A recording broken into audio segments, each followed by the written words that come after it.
Shalom,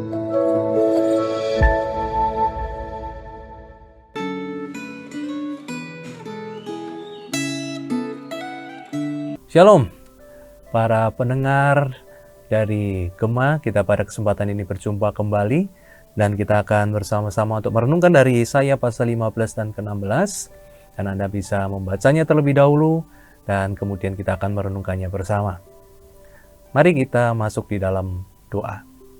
Tuhan, ini kami datang ke dalam hadirat-Mu lagi, berbicaralah kepada kami, berikan kepada kami pesan-pesan dari Tuhan bagi hidup kami, supaya hidup kami boleh menyenangkan hati Tuhan dan memberkati sesama. Makasih, inilah doa kami, dalam nama Tuhan Yesus Kristus, kami serahkan perenungan hari ini ke dalam tangan Tuhan. Amin.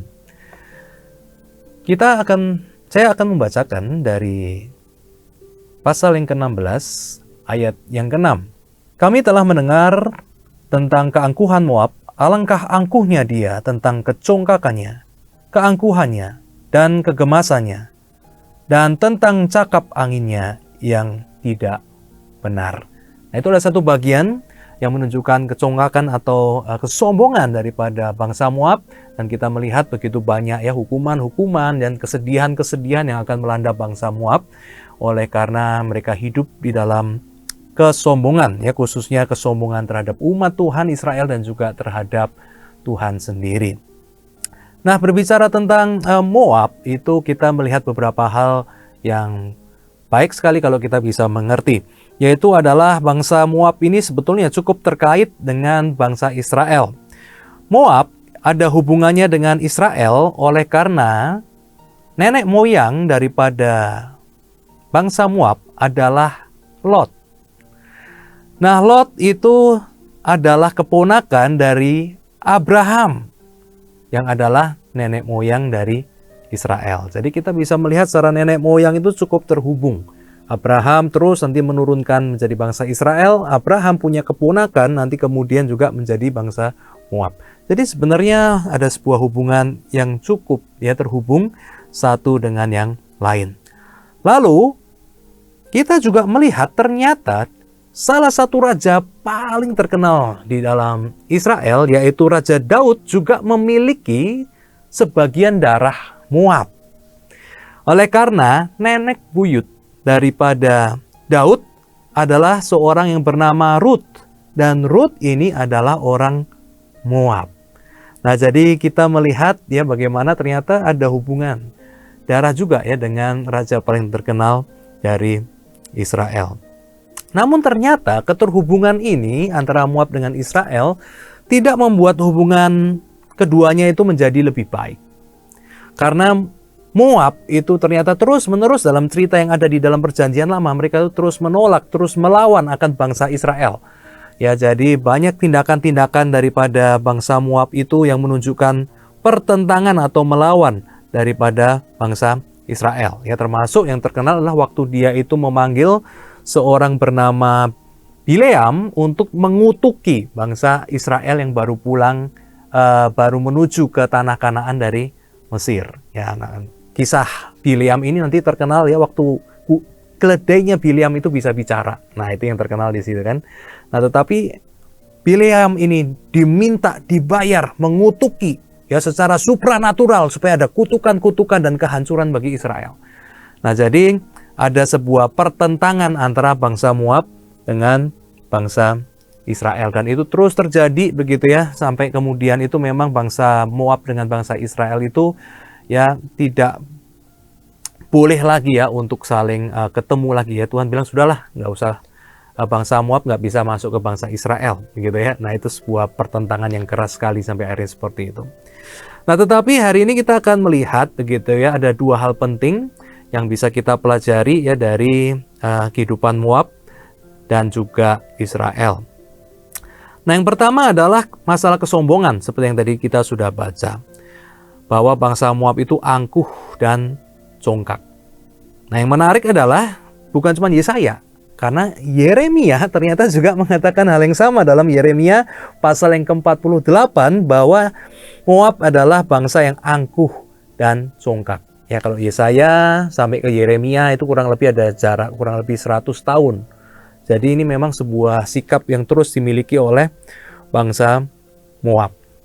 Nah, satu hal yang saya pikirkan dan renungkan adalah dalam hal ini, ya satu hal yang sangat menyakitkan sebetulnya ya, waktu seseorang yang ada hubungan dengan kita, ya khususnya juga saudara, sanak famili, atau orang yang dekat dengan kita, kalau mereka itu menyombongkan diri terhadap kita, berlaku angkuh terhadap kita, itu rasa sakitnya itu lebih sakit dibandingkan orang yang kita nggak ada hubungan, dia sombong sama kita. Kita jengkel-jengkel ya jengkel, tapi nggak sampai sakit hati.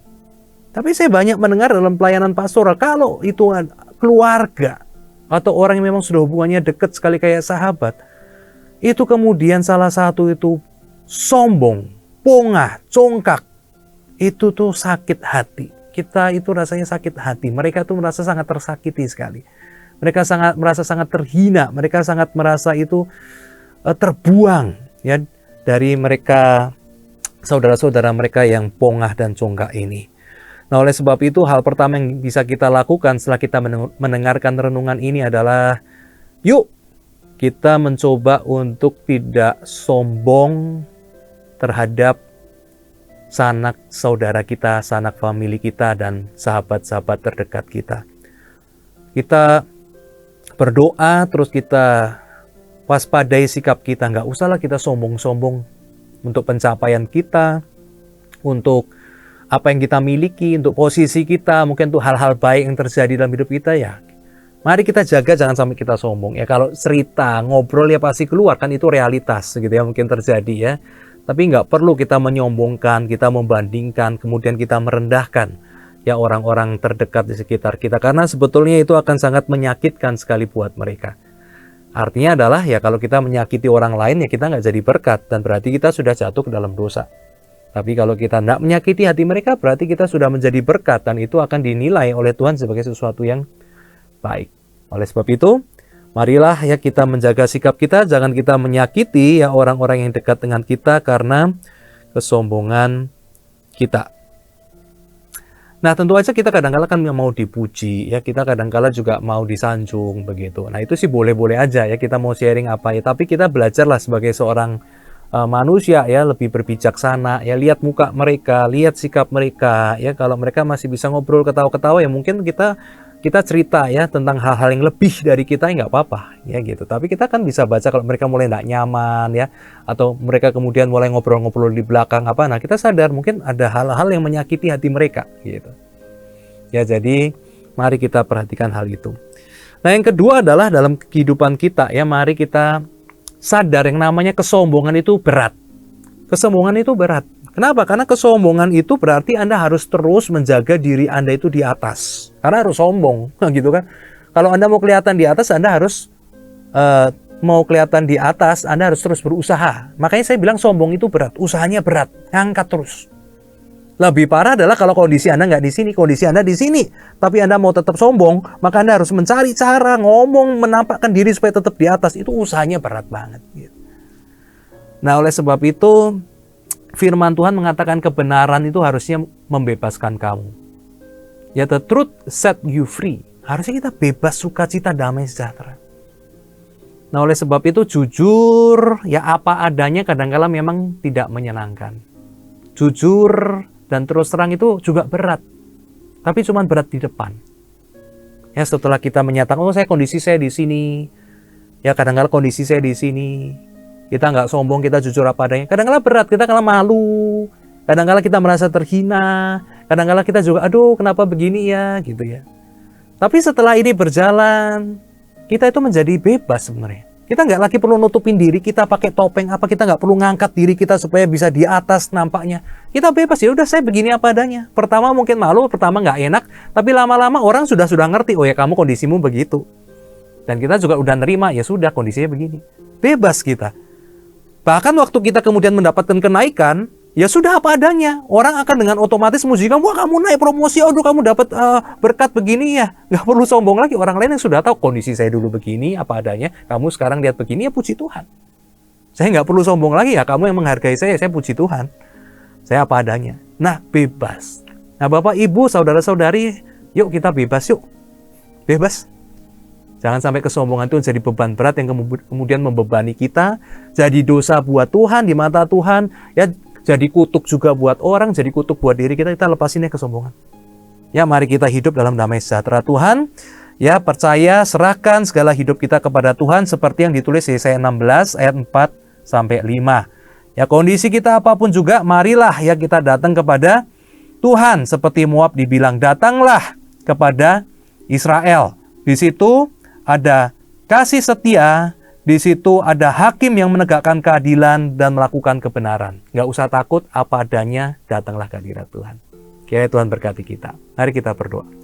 Tuhan, inilah kami, apa adanya, kami serahkan diri ke dalam tangan Tuhan. Biarlah kami tidak sombong lagi, tidak menyakiti hati saudara-saudari, teman-teman terdekat kami, tapi kami jadi berkat buat mereka. Kami juga memiliki kebebasan, sukacita, karena kami apa adanya di dalam Tuhan, dan kami percaya Tuhan melakukan terbaik buat kami. Terpujilah namamu, dalam nama Yesus Kristus kami berdoa. Amin. Tuhan berkati kita sekalian, sampai jumpa.